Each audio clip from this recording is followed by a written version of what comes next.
Assalamualaikum warahmatullahi wabarakatuh.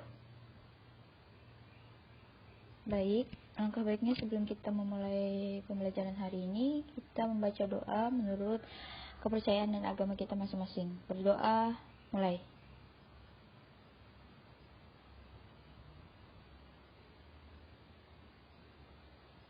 Selesai.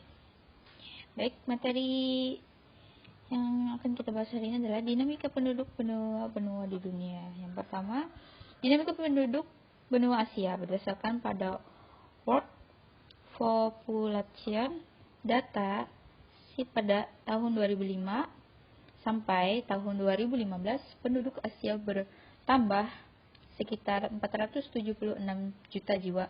Dalam kurun waktu 10 tahun, penduduk Asia tersebar tidak merata.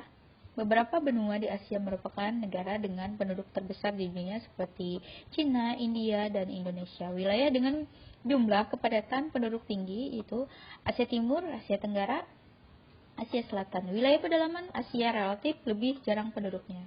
Dilihat dari komposisi berdasarkan usia, 25% usia di bawah 15 tahun, 67% usia 15 sampai 64 tahun, 8% usia di atas 65 tahun.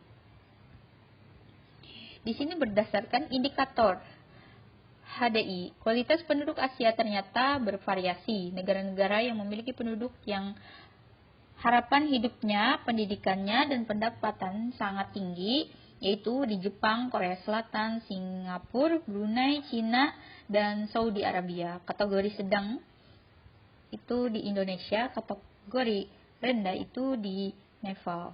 Dilihat dari komposisi berdasarkan ras, penduduk di benua Asia terdiri atas 3 ras, yaitu ras Mongoloid, ras Kaukasoid, dan ras Negroid. Dalam wilayah tertentu masih terdapat ras yang dominan sebagai berikut. 1.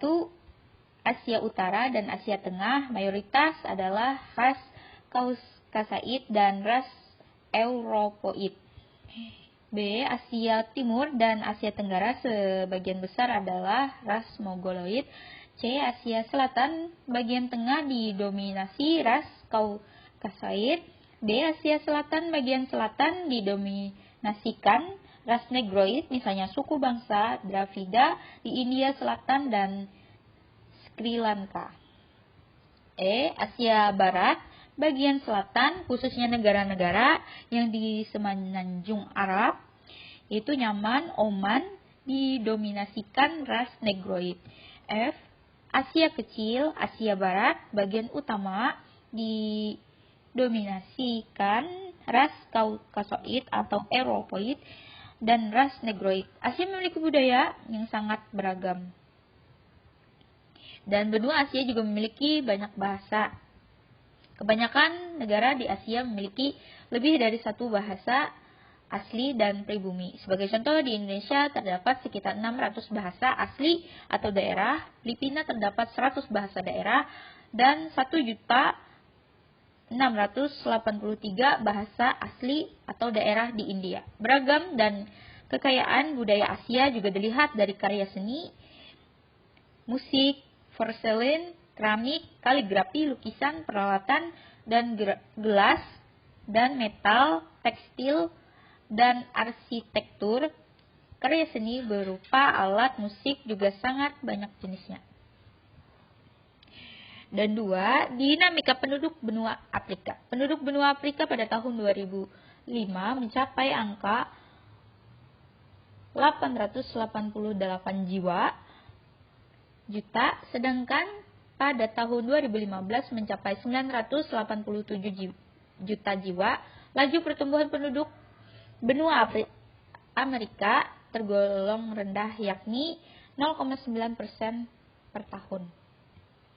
Komposisi penduduk Amerika berdasarkan usia, 24% usia di bawah 15 tahun, 66% usia 15 sampai 64 tahun, 10% usia 65 tahun, 10% usia di atas 65 tahun. Negara yang memiliki kualitas penduduk yang tinggi diantaranya adalah Amerika Serikat, Kanada, Argentina,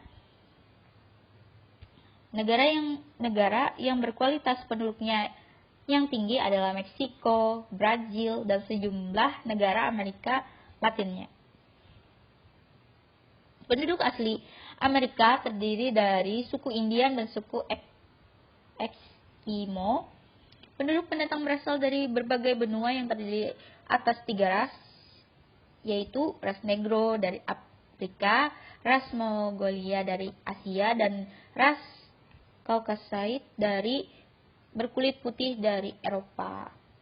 Budaya Amerika dapat dibedakan secara umum menjadi budaya Amerika Utara. Amerika Selatan merupakan salah satu negara dan budaya yang sangat beragam.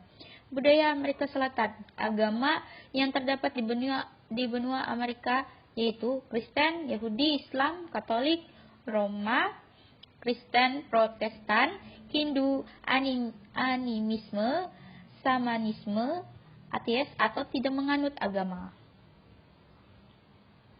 Sini yang ketiga, dinamika penduduk benua Eropa. Jumlah penduduk pada suatu wilayah selalu mengalami perubahan. Hal ini terjadi karena adanya kelahiran, kematian, maupun migrasi. Perubahan keadaan penduduk baik dari segi jumlah, distribusi, maupun komposisinya disebut dengan dinamika penduduk. Eropa merupakan sebuah benua dengan pertumbuhan penduduk yang terbilang kecil. Eropa merupakan wilayah tujuan migrasi penduduk dari berbagai negara, khususnya negara-negara di Afrika Utara, Timur Tengah yang sedang berkonflik. Pada tahun 2015 saja sebesar 836.000 orang datang ke Eropa, khususnya Jerman, Inggris, dan Swedia.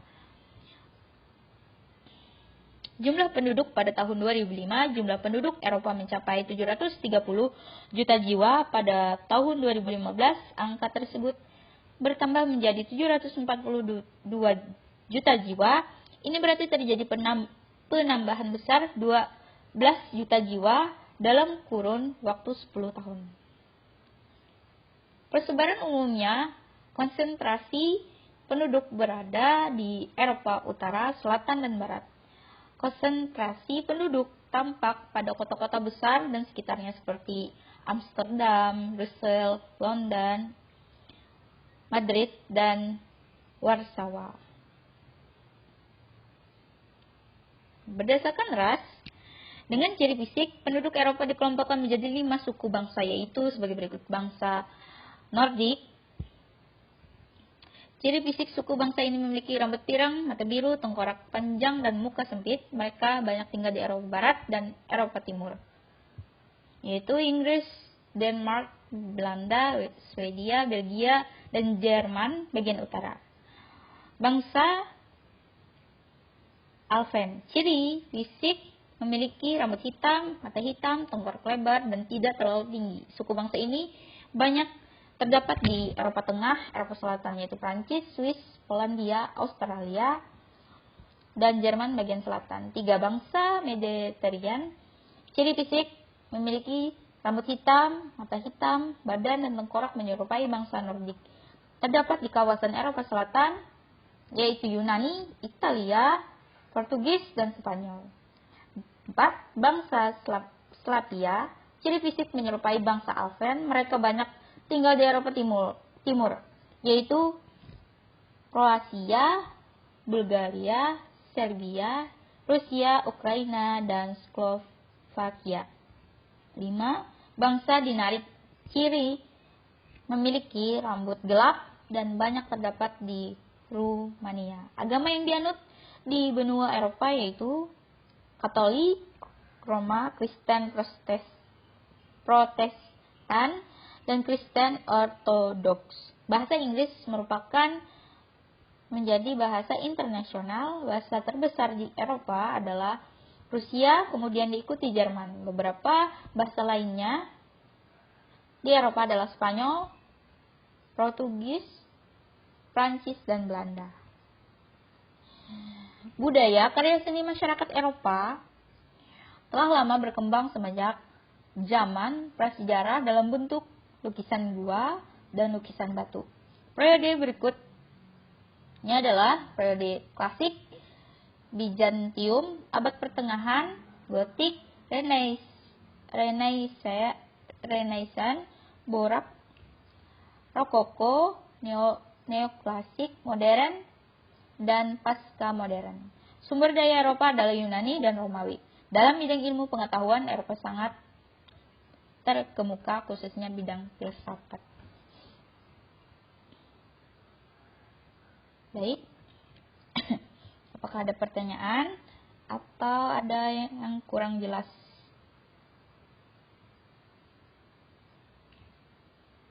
Bisa ditanyakan.